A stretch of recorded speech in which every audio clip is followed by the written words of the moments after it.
ulama mazhab Hanafi, ulama mazhab Maliki, ulama mazhab Syafi'i, Hambali, semuanya sepakat bahwa Wahabi Khawarij. Alasannya disebut Khawarij itu apa? Ciri-ciri Khawarij itu ada dua. Yang pertama, mengkafirkan, takfirul mukhalifin, mengkafirkan umat Islam di luar golongannya. Itu ciri-ciri Khawarij. Tadi disebutkan oleh Ustaz yang di sebelah saya, narasumber pertama ya. Khawarij mengkafirkan umat Islam di luar golongannya.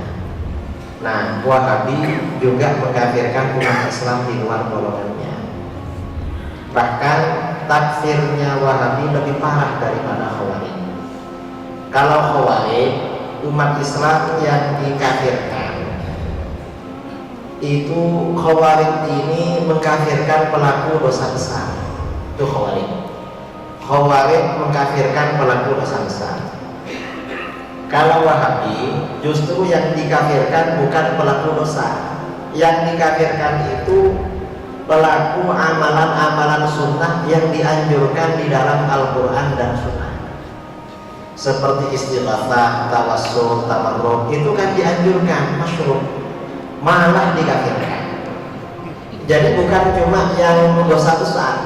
Kalau Khawarij mengkafirkan dosa besar, Wahabi yang bukan dosa dikafirkan.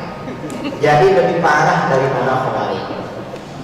Itu ya masalah takfir. Dan ini maklum bahwa Wahabi mengkafirkan mayoritas umat Islam di luar golongannya itu sudah maklum. Semuanya sudah tahu itu. Diterangkan di dalam kitab-kitab mereka. Ini ciri-ciri Khawarij yang pertama. Ciri-ciri Khawarij yang kedua, menghalalkan darah dan harta benda umat Islam di luar golongannya. Wastihlalu dimahihim wa amwalihim, mengangkat halal darah dan harta benda umat Islam di luar golongannya.